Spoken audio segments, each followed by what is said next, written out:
Hi, this is Dayna Linton with Novels Alive TV, and I am sitting with, and I'm not even going to attempt to say your name, so I'm going to have you say it.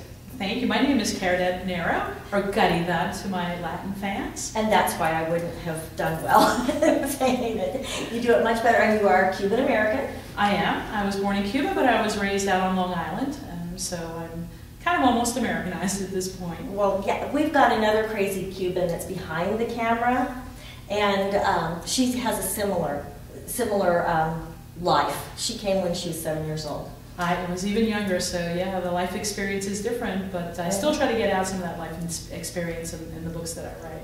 Well, and tell me a little bit about the books. We were talking about that earlier, about how you put paranormal stuff in, but you use science. You base it on real science. I did. I do a lot of paranormal and romantic suspense, and I do a paranormal suspense kind of series called The Calling, which is a vampire series for Harlequin, now Silhouette Nocturne. And I love paranormals, but I really wanted to try something different than the vampires and demons and some of the things that were out there. And I was a science major in college, and I thought, well, what was it that I really liked in science? And I thought, oh, genetics. And I've been following that field because I just really found it fascinating, all the things that are going on with genetically modified organisms and people trying to protect, certain like cancer genes and everything. And I thought, well, what about if someone got genetically engineered? What would happen? And that really got me going. And so I've created a series, a paranormal suspense series that revolves around people who have been genetically engineered against their will. And the first one is titled Sins of the Flesh. It came out in November 2009. And it starts the story of a woman who basically has a choice of either dying or going through a very radical therapy involving gene treatments. And she does that only to find that the scientists have modified her genes in all kinds of funky ways.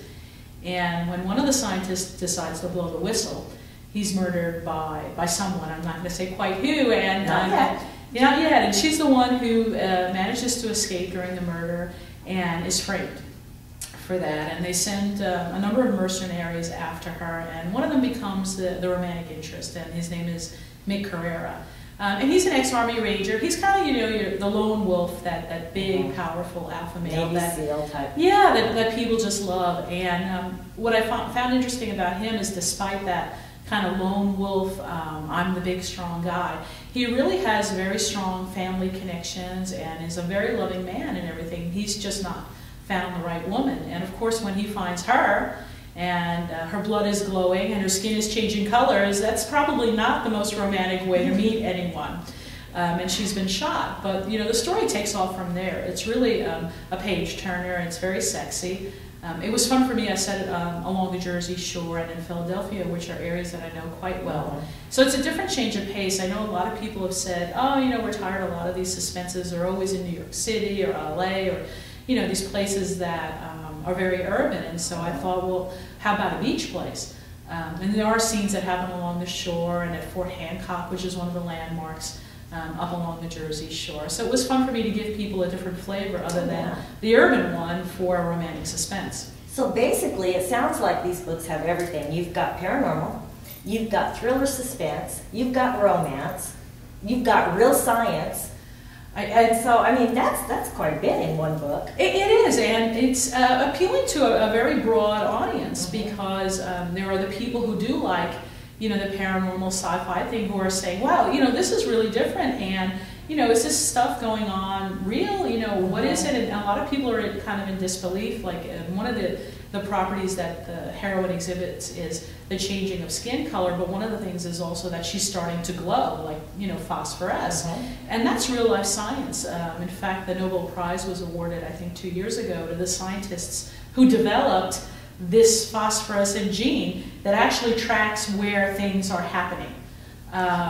And so people think that's otherworldly, and yet that's real life science. It's really happening. It is, and that's one of the things that I wanted to get in there and make people think, because right now you see all the time in the newspapers about genetically modified organisms, how they're getting into the food chain, how people don't want to eat them, and here's your ultimate genetically modified organism, a human.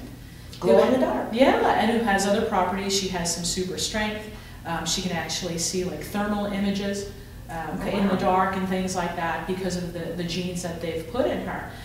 So she, she's got all these fun things, and yet, it's not such a far stretch to see that in time, people are being modified with all these things to either cure them or possibly even make them better. And that was a lot of fun for me to put that in there, along with, obviously a good suspense and the romance. It's, it's rather sexy in spots, and you can tell from the cover it's rather sexy in spots. Yeah. And it was just a thrill ride for me, and I'm really looking forward to the next one. Which, in November? In November 2010, and it's titled Stronger Than Sin. That's the second book or the third? That's the second, and hopefully we'll have additional books after that. And in the second one, I actually have a character who appears in the first book, who is the hero's younger sister, who's a doctor. She's training to be an orthopedic surgeon. And so what happens is she's helping him in the first book kind of treat the heroine, Caridad, to deal with some of these things that are happening, and they don't know what's happening or why. And so they do blood tests and all that kind of thing. And people really liked her. She had her own little growth, her own little story arc in the first book. And so now, in the second book, this was my ability to show, this is a woman who's strong, she survived adversity, and now she's able to take control of herself until obviously she meets this man who is an ex-football player. He was at the height of his career. He's a young man. He's actually a younger man, which is very lucky for her. Not by much, but by about 4 or 5 years. And his career was cut in his prime when he's hit during a football game and breaks a leg, and they find out that he has a brittle bone disease of some kind. Not good for an athlete. Not good. Especially a football player. Exactly. It's kind of reminiscent of, I don't know if you remember many years back, Bo Jackson had to leave football because they discovered he had some kind of genetic. He did baseball and football. He did. Well, he was just an all-around athlete. Exactly. So the hero really loses his life in one quick blow. And so he's really desperate to try to recapture the only thing that he's ever connected with. And so he actually willingly submits himself and actually bribes his way into these experiments because, the FDA has like a lot of regulations about who can go to these really extreme treatments so that people don't get abused. And we do have laws to kind of protect them. And so what happens is he starts developing super strength, he's getting physically bigger, and he's also developing bone, which is exactly what he wanted, but just in parts of his body that shouldn't have bone. And so there's a whole story about how to stop that, how to stop the people who want to continue this happening to him for a variety of reasons. And there's got to be a backstory of the people who are making this happen, why, their motivation behind that. Right, definitely. There are some scientists and also a Black Ops group. The Black Ops group really wants to find a way to use these things to give their men increased powers. And the scientists, really, it's a combination of greed and what happens when, when somebody wants money above what's right. And then one scientist who's really just a total psychopath. He just likes the whole control, and he likes experimenting on these people to see what he can do. So there's a whole, range of villains. Some, more villainous than others, and more dastardly. And there's a twist at the end of both stories as well as to who really is the villain in the piece, which is a lot of fun.